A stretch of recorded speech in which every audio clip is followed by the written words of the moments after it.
Hello everyone, Kezavern here today, bringing you some more informational tips on fighting phantoms now.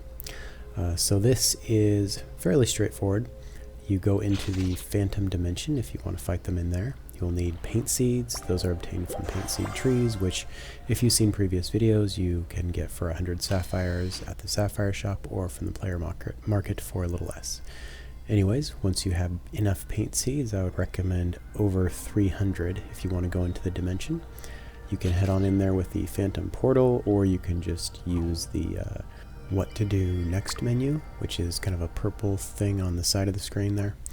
Anyways, once you get in, you can start fighting the phantoms one by one. Each one of them is quite easy at the start. You only have to tap one little pop-up to defeat them, although all of them will only require 3 paint seeds to defeat. These first few you're going to fight aren't going to be very difficult, usually 1 or 2 pop-ups for each of the phantoms in the starting area, but as you go further along it gets more difficult. So just a little bit about the phantom dimension itself, since I'm showing it. It is kind of like a mirror dimension of Jama, like Shadow World, whatever you want to call it. It's where the bad guys live. So in this place, you have to kind of understand the map a little better than you might need to if you're a new player in regular Jama, because there you have the map at your fingertips and you can click around to wherever you want to go. But here there is no map that you can use. If you try to click the little map down at the bottom right, it will just prompt you to exit the dimension. And you don't want to do that unless you're really ready to leave, because once you leave, all progress forward is lost. And progress on a run in the Phantom Dimension just means access, really.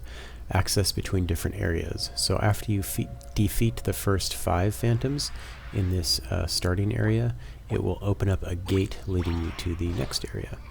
So the more phantoms you defeat, up to I believe 25 of them, I could be wrong, it might be 35, we'll see. Once you defeat enough of them, you get access to pretty much everywhere on the map, and knowing the map and which access points lead you where will actually be important later on, which is something you'll see. I would like to apologize for the somewhat laggy nature of this video. This whole run through the Phantom Zone you're seeing was recorded on my mobile device, as I play both on mobile and PC. My PCs are much cleaner recordings, but I also play on my phone, which is amazing because any game you can do on both I think is a real win. Anyhow, back to fighting these. You'll see that the 5th one has been defeated and the gate has opened. Now, as I continue through here, I'm going to go ahead and give you a little help understanding what I mean by the gates are opening and there's different access points. So you start out at the Lost Temple of Zeus, and then you're going to be moving up to where I am here, which is the forest above that, and to do that requires 5 phantoms to be defeated, and then to get to Jama Township you're going to have to do 15, and then a whole bunch of other locations around that. I think 4 of them. You require 25 to get to all of those different areas. And the what you might call boss of this area is Mount Shiver, so the Phantom Dimension's kind of main area. Oddly though, you require 30 to get to Coral Canyon. It would be cool if there was a map like this in-game and it gave you indicators, like if you had defeated 7 phantoms, it would show that number in relation to all the different areas. I mean, even if you couldn't click on the areas and go to them, just something to help new players navigate the area, because if you're not watching a video like this one, your first time through the Phantom Dimension will be a bit confusing when you are new. Moving right along though.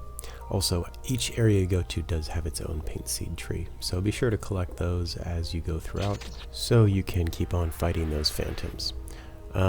Now, something I haven't touched on at all yet in this video is like, why are you fighting the phantoms? What's the reward for it? We'll get to all that. Kind of the reward is, it's possible sapphires, sapphire potions. As to why you're fighting them, there's a huge backstory in this whole game, going back to 2010, to the original creation of it, and the phantoms and all that stuff. Big storyline. I'm not going to go through that in this video, maybe in a future video. Anyways, I'm going to skip right along to some of the more difficult encounters, as you don't need to sit here and watch me fight these little guys. So the first more difficult one that can have up to, I think, 6, maybe 7 taps, depending on the location you find them. I just call them the big guys. There might be a more official name to them somewhere, but I'm too lazy to go look it up. So you get stuck with the name the big guy for this one. You find them around a lot in the harder areas that require 25 defeated phantoms to get to. Next up is this adorable little guy stuck in the tree here. I'm just going to say they're a mini boss. And they're definitely one of the more hard phantoms you will encounter in the Phantom Dimension. This one, you don't just have to click these in order and very quickly, but you have to pay attention to which one of them you actually click and do not click. If you happen to click one of the X'd out ones, you will get a mark or a hit, or whatever you want to call it, one of the X's at the top. Get 3 red X's and you get knocked out of the Phantom Zone, and you have to restart from 0. That is 0 phantoms defeated, not 0 coins. They don't erase your coin count at any point. Anyways, this is the Bat, one of my favorites just because it's a fun little quick click. Not so much waiting around to see which ones are X's or not, although bats later on can have X's that or taps that you're not supposed to click, so it can be a little tricky. I find it more common to get the little don't tap icons with the big guys here, but you're going to have to fight them both. They're both everywhere once you get to the harder areas, and both of them give a decent amount of the coins, or tokens, whatever you want to call them. Now let's take a second to talk about the phantom currency here. There is a little cart at the start of the Phantom Dimension here, and this dealer will give you a lot of great stuff. You can buy, certain types of upgrades, potions. Sadly, this is something that costs sapphires, but you can buy a potion that enables any back item you have to launch paint seeds in the outer world against phantoms. I'll go over more of that later. But anyways, there's a lot of great stuff from this default shop. However, it does not have sapphire potions. To get those, you're going to have to run around and really understand the map and where these traveling carts might be, because every time you enter the Phantom Dimension, it kind of changes. So you have to run all over the place like a crazy person, looking for this other cart. That's the traveling vendor cart, and once you eventually find it, then you can get there, and whatever tokens, coins you got, you can spend on sapphire potions if you want to. They are 3,500 coins each, which may seem like a lot, but after you spend some time in the Phantom Dimension, you'll realize it's not a ridiculous amount, and those sapphire potions are quite valuable. You can either use them to make a sapphire drop, or you can sell them to other players for a decent amount of sapphires. Now, that is not all there is to the Phantom Dimension. I've saved the best for last, as there is a boss at Mount Shiver. Now, this boss is not what you would actually call challenging. It's more of like a fun little roll game. And what I mean by that is you go up to the boss, who's stuck in this cave thingy, and you just launch paint seeds at them one at a time. And it does like a random roll, and it spits out an item, some gems, or whatever else it happens to be. And the number of different things it can spit back out at you is a ridiculously huge, what I call prize pool. This prize pool definitely has around 1,000 things in it. And a lot of that is just, 50 gems, or a certain amount of tokens, or garbage items, just so many things. And as a result, you have a very low chance at getting something good. One of the very few good things you can get is, you can get a sapphire potion out of him. Something like 1 out of 50 items you get from him might sell for sapphires, just because so many people sit here and, obviously farm this guy day and night. By farming, I mean they just sit here and throw paint seeds at him for hours and hours if they have time for that. I don't particularly find it fun, but eventually you do get some good stuff like sapphires. If you have the time and the paint seeds, you're more than welcome to it. However, it's not something I've done more than twice. There's actually only been twice I've sat here and just launched paint seeds, which is coincidentally why I have over 10,000. I just don't end up using them, so they build up. Anyways, that is pretty much it for the Phantom Dimension. You're welcome to, run around once you've gotten all the areas accessed, either fight things or sit at the boss and launch paint seeds forever and ever.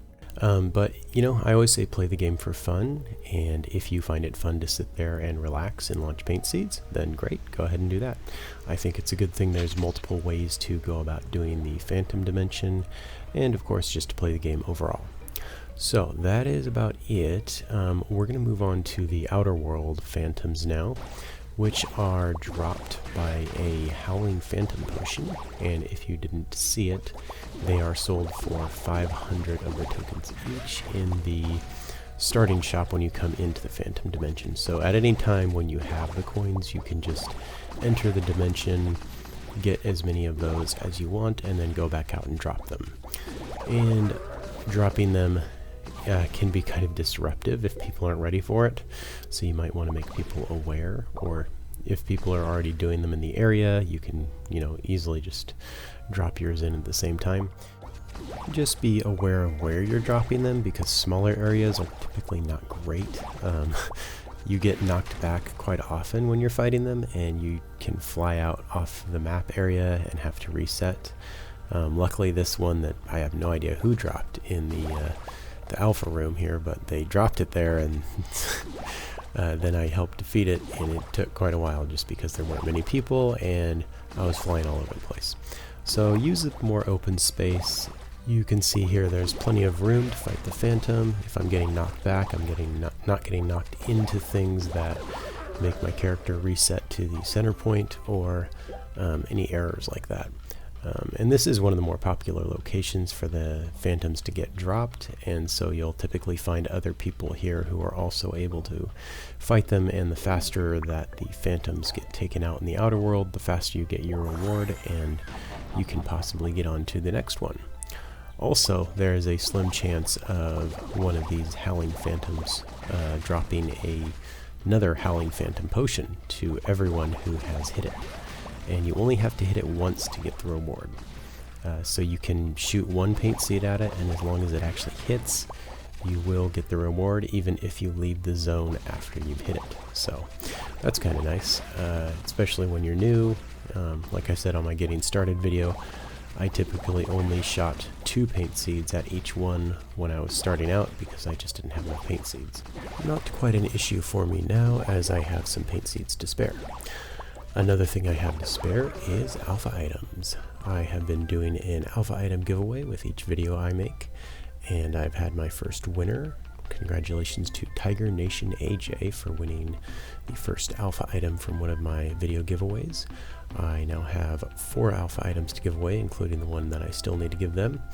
So be sure to comment on each video I make, because each video is a chance to win. Once someone has won from a video though, they can no longer be entered in the contest to win from another video. So lots of people will be winning. If I end up making 100 videos, that means I'll be giving away 100 alpha items. Not a big deal to me. If you're going to be commenting, be sure to include your username.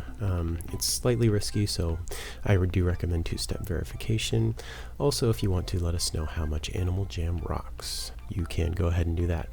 Now only the first 10 people to comment on a video will be selected in a random dice roll to have a chance at winning the alpha item.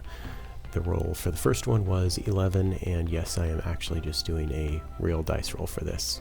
Don't know what alpha items are? That's okay. You can go to Coral Canyons, to the player market access point, and look them up.